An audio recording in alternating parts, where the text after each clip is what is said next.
Many times we watch a movie and they show us the portrayed villain.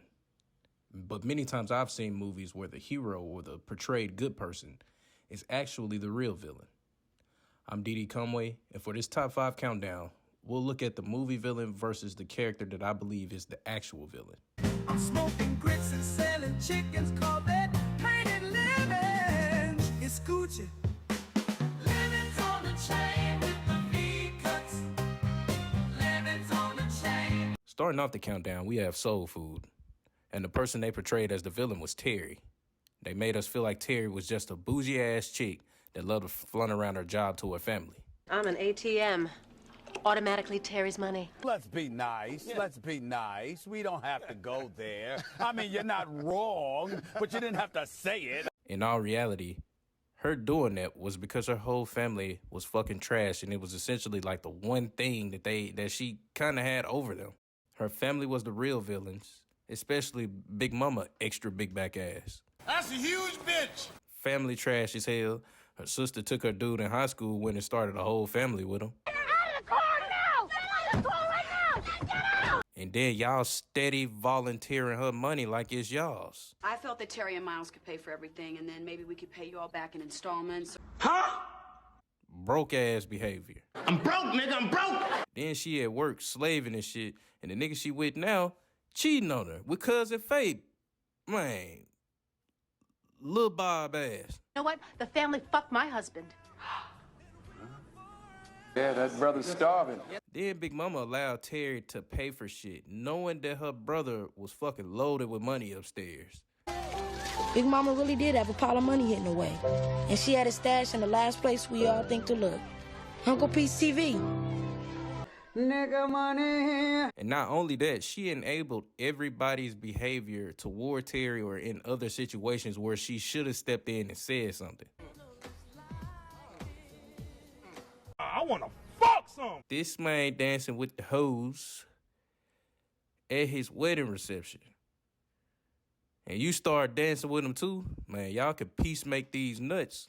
Y'all need to put Big Mama ass in a pack. He'll still be alive right now if you niggas ain't gas him up. Next up at number 4, Titanic. I'm flying. Jack. Although Rose's husband was seen as the villain in this movie, and he indeed was a shitty person. Oh, this is a little slut, isn't it? Gotcha, bitch. And hell, you could throw Rose's mama in there too. Rose was the real villain. Rose was set to get married and decided to mess off with Jack. And yes, I understand Rose's mama was shitty because she basically wanted her daughter to marry for money and didn't care what came with it.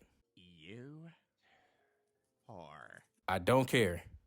You still let this nigga Jack die knowing there was room on that damn board or whatever it was.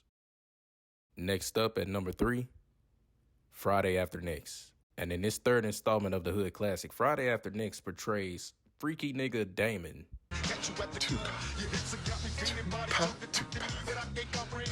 God damn you. Hell, nigga, you gay. And crackhead Santa. And hell, I'll throw Miss Pearly nasty ass in there too.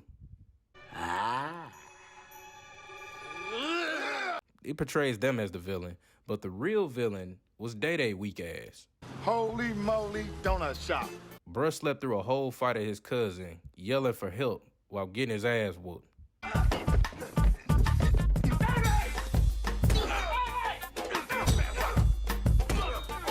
You act like you ain't hear that shit. Bitch. Boy started to let the top flight security go to his damn head. We top flight security of the world, Craig. Talking crazy with that weak ass whistle, which made him say crazy shit to the wrong people, including these old ass ladies. I want you to know who you talking to, too. Yeah. Top flight motherfucker security.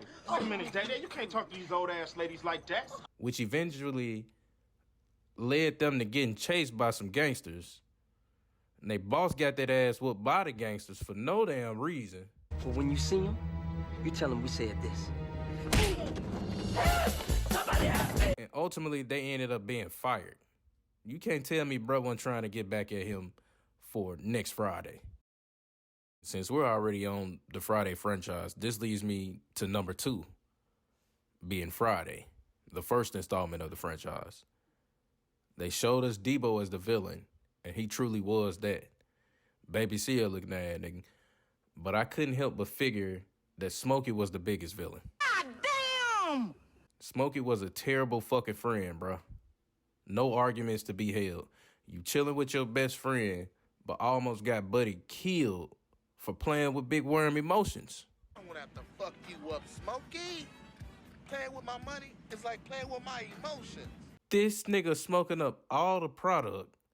Then your trash ass told that both of y'all was smoking it when you should have just said you was smoking that shit.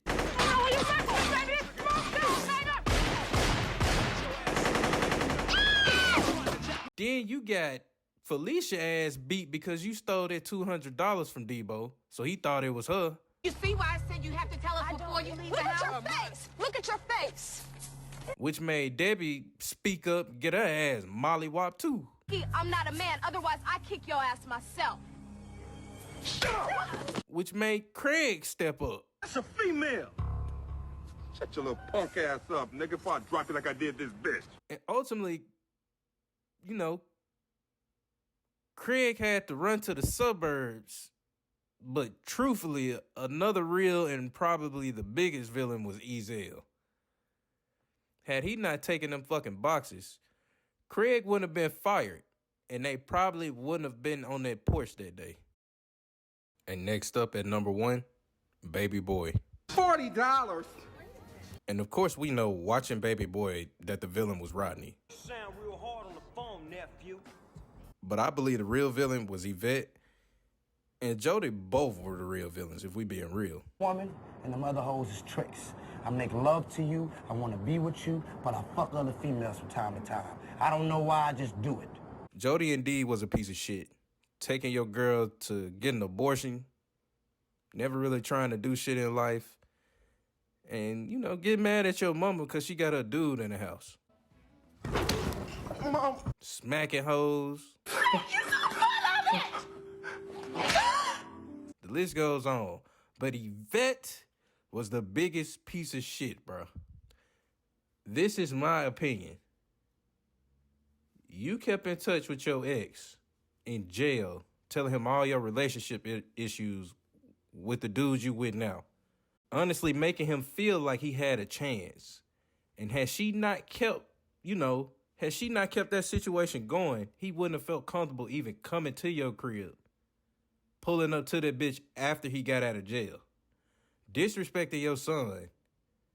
And he shouldn't have even, had your address in the first place, which caused further tension.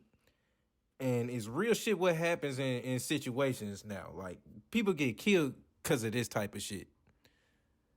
The whole time we looking at the movie and we looking at Jody as a piece of shit, but Yvette she put herself in some crazy predicaments too. Why the fuck does this nigga have your address? Trash.